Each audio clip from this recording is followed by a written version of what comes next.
Saying Isak alone improves them is delusional. Murphy and Gordon are better than Trossard and Nelly. I would take Tonali, Bruno G, and Joel Linton over this Arsenal midfield trio. Do you agree with that, Brandon? Would you swap the entire Newcastle midfield for Arsenal's?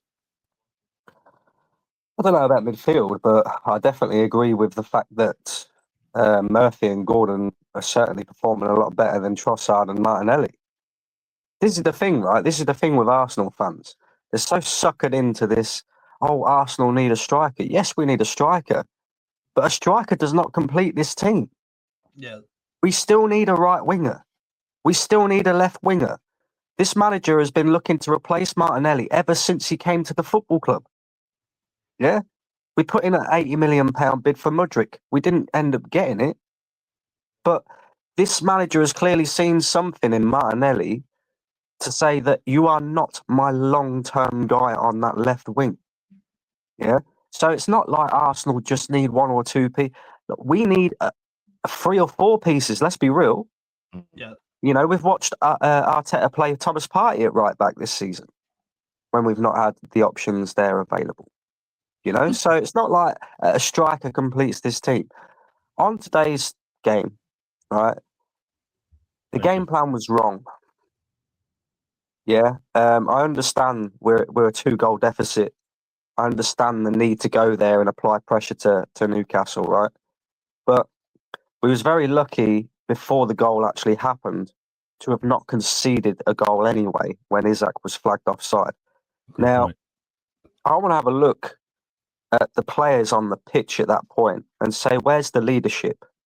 Because the way that Newcastle cut us open in that moment, there was not enough protection in front of the defence. We could see that William Saliba from the get-go was rattled. Ooh. Yeah, I thought Gabriel was okay, but, you know, a centre-back partnership only works if both of you are kind of playing at the highest level. And normally, the thing that I would say about Saliba is normally he's the calming presence in that defence. So it's unusual to see him that rattled, right? But somebody on that pitch has got to say, look, Partey or Rice, just you know, don't come forward as far as what we are. Just be there to protect the defence. Be there to stop the counter-attack transition, to help the defenders so that they can maybe, you know, move 5-10 yards further back so we're not playing such a high line, and then make it more difficult for Newcastle to hit us on the counter. Instead, we continue trying to press. We continue to try and play forward. We got done on the counter-attack easily again. And then you're 1-0 down and you're looking at a 3-0 deficit. Very difficult to turn around a 3-goal deficit at St James's Park, which for us has been a bogey ground for the past, 3 years. Yeah. I think in the last 3 years, we've had about 4 shots on target there, let alone like scoring any goals. So that number one, you know, are they a bogey? Are they a bogey team for you guys? 100% they are. 100% they are. You know why? Real quick. Do you know what I would say? Why they're a bogey team? I enjoy playing them. That's how you know. The thing is Nathan. What Nathan said about Newcastle is right. This season, Arsenal have always struggled against low block teams because we don't have the quality to unlock them. People rave about Martin Odegaard. Martin Odegaard's very good at linking defence and attack, but he's not the guy who's going to open up defences. He's not your Kevin De Bruyne. He's not going to come up with goals. He's not going to come up with assists. You have to look at his stats. Yeah, people think he's this creative spark. He's not. Yeah, he's a good link man, but he's not the creative guy that Arsenal need. He's Why does he create more chances than anyone else in the Premier League than in the last couple of years? He's not a proper number 10. Why does he create more chances if he's not a proper number 10? Stats, my friend. Everybody likes to talk about stats. I just gave you a How many assists has he got this season? How many goals has he got this season? That's the difference, right? When I look at Odegaard, hang on. When I look at Odegaard, I would compare him more to a Bernardo Silva from Man City. Rarely comes up with assists, rarely comes up with goals, but is a link man. Yeah, we need the Kevin De Bruyne in our team. Odegaard, but okay. We need the Kevin De Bruyne in our team. Now, what I would say is, I've got a few excuses for tonight. Right, the ball, terrible. Yeah, the ball is absolutely terrible. Havertz could not control it one little bit. Quite a few of our players really struggled with that ball as well. You know, so I understand where Arteta's coming from. I really do. And look, Martinelli went off injured. I know everybody's worried about that, but luckily we had a fantastic January transfer window, so there's no need to worry about that. We've got other players that we can bring in. You know, if it's a long-term injury, it doesn't really matter too much. This is the thing, you see? You see the sarcasm there? We're a terrible football club. We're a terrible football club in the sense that we are just simply not serious, Terry. You know? I could sit here and say, oh, well, at least we got the FA Cup at the weekend. We're out of that as well. We're out of the League Cup, which I thought personally was our best opportunity of winning a trophy this season, even though, in my opinion, a League Cup is not enough after a 5-year process. But I'm looking around right now, and I have no faith that Arsenal can win this league, even though we are only 6 points off, because of how thin our squad is, right? We've already seen Martinelli's got off injured. We're bringing on Ethan. Cool. But then after Ethan, it's Sterling. All we need is one more injury in that front line, which isn't good enough, by the way, anyway. And we're done out here, right? And then you look at it as Champions League. Arsenal ain't winning the Champions League pure and simply because we're not good enough. We don't have the European heritage anyway. And I'm looking at this season again as another failure. And it's on all levels of Arsenal Football Club, by the way. I'm not just sitting here blaming the manager now. That the board have clearly shown to us what their ambition is with this football club. Even those, I would say to Arsenal fans out there, the Cronkies made their intentions with this football club very clear back in 2016 when Stan Kroenke come out in an interview and said, I did not buy Arsenal to win trophies. Trophies is a bonus to them. Yeah? All they care about is top 4. As long as we qualify for Champions League, they get their money. And providing the manager continues to do that with this squad, he will keep his job. He also got a pay rise in the summer. We all know what that's for. That isn't because he's the second best manager in world football, no matter how much of a top gooner you are. And you might think that Mikel Arteta is. He is not better than Ancelotti. He is not better than Simeone. He's not better than all these managers with CVs. So the question is, why is he the second highest paid manager in the world? To protect this ownership, just like he did at the end of this transfer window.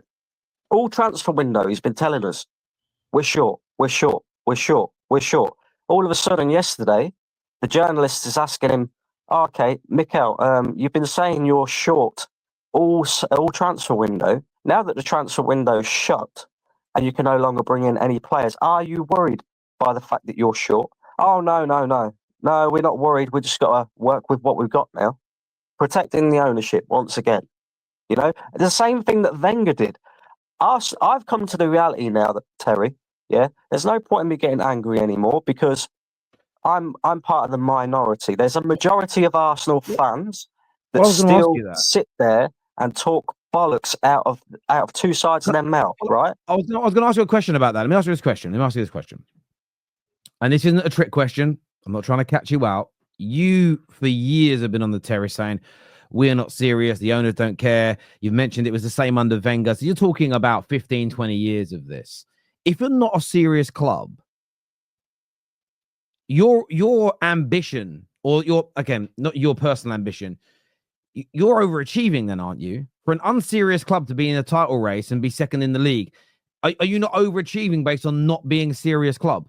And I mean that in the sense of, does there come a point for you, because you've said there's no point being angry, where you just accept that Arsenal are what they are, and therefore you're actually achieving the maximum you can? Like, when comes a point for you where you just go, I'm going to let go of expecting better? And that's not a trick question. That's not trying to catch you out in any way, because it feels like you're at that point where, well, no matter how much I moan, no matter how high my standards are, the Cronkies don't care. So when is that breaking point for you personally?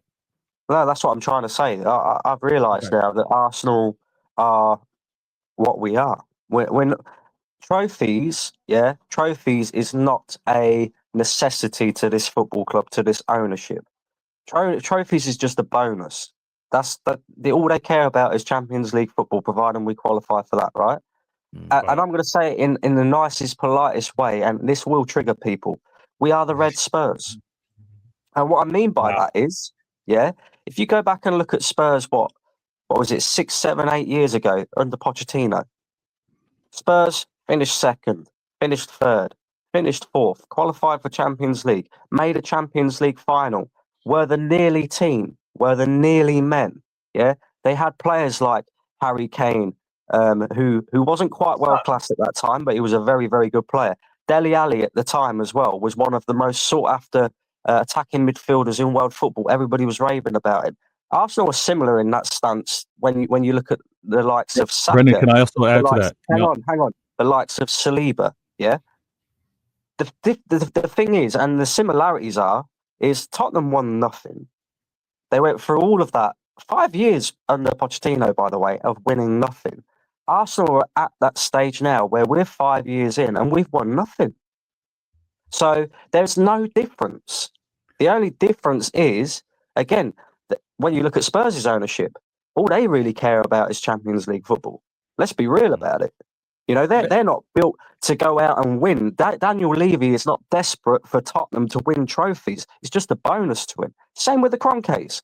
And it will never change unless more fans stand up and say, nah, I've had enough. It is time to get these owners out of this football club. It's time to hit these motherfuckers in the pocket and stop them from earning the money that they're craving. Like, look at it, for example, in this January transfer window. Arsenal didn't sign any players. We didn't sell any players in this window either. But we brought out 3 lines of merchandise. Yeah. Can I ask a question to the Get Arsenal owners fans? and get who? I'm just curious. Who do we get then once the owners get out? So Sorry? what happens when the Kroenkes leave? What happens when the Kroenkes leave? Ideally, you want someone better. Yeah, how do you get new owners? Do you go and select them, or do they just sell to the highest bidder? Because it doesn't work that way, my friend. They will literally just go and say, okay, fair enough, you guys want us out. Who's willing to give us the most money? Oh, another American VC in America. Thank you, here's the money. So what you're saying then, so what you're saying then is better the devil you know than the devil you don't. Is that what you're saying? So you would, hang on. You would rather keep the Kroenkes knowing what you know, because the next ownership might be worse. What a load of nonsense. Hang on, Brandon, that's why I voted to remain and not for Brexit, because I thought it's better the devil I know than the devil I don't. That's like saying... That's not even what I'm saying. Guys, that's like saying... Let me ask you a question. Sorry, Brandon, I'll come back to you. I want to ask a question here, because I don't know the answer, and V won't know the answer, and I'm sure Steve don't know the answer. We're not Arsenal fans. And I'm sorry to the viewers that think I'm defending Arsenal. It's called being a host and asking a question. Are Arsenal behaving different as a football club in 2025 to they were in 1995? Or is 2 or 3 or 4 or 5 other clubs just got owners like Roman and made Chelsea what they are and made City what they are, and Arsenal are still operating in the same way? Or are Arsenal operating worse? Were Arsenal the big spenders that you now want them to be in the 80s, in the 90s? And the reason I ask that is, and I think it's a fair question, is if your club still behaves the way it always has done, why the frustration and anger? It's got nothing to do with... Hang on, it's got nothing to do with the behaviour of the football club, because you're right, Terry, yeah? The way that Arsenal behave now is very similar to the way we did in previous years. However, the difference was we had, for example, Wenger. He came into Arsenal, he changed all the diets up, he changed this, that, and the other. His talent ID was exceptional. He had, the French market on lock. We ended up bringing in the likes of Thierry Henry, Bergkamp, top quality players. Arsenal right now, the only thing that's world class about this football club is the PR that surrounds it. Even when you look at just like, again, recently with the January transfer window, if people were genuinely sit there and believe that Arsenal actually bid for Ollie Watkins, you're deluding yourself. And if Arsenal did, then they only bid less than what Villa wanted anyway. And they did that to say, oh, well, at least we tried, guys. And the reason I know that the PR that surrounds this football club is world class is because, as I just pointed out, Arsenal signed 0 players in January. We've all been screaming for a striker since the summer. And they've got away with it again to a degree because they brought out a load of merchandise. And I can guarantee you, the next game at the Emirates, they'll all be there lining up for the merch. Yeah, they was all celebrating about us beating City 5-1. That's fine. I was buzzing about that as well. But on transfer deadline day, when Arsenal fans should be screaming, "Go and get us a striker, give us something to make us believe again." There were a lot of them out there, putting out statuses, tweeting, and all this. Be humble, Haaland. Hang on, have we forgot that this whole thing came about, right? Because we've kind of become a bit arrogant and made ourselves seem bigger than what we actually are. And if anything, yeah, we had a good laugh at beating Manchester City 5-1. But at the end of the season, Man City and Haaland are going to have the last laugh, because when Arsenal win fuck all again, they're going to go, well, we did tell you. Yeah, and this is the thing. To answer your question, Terry, I think we did.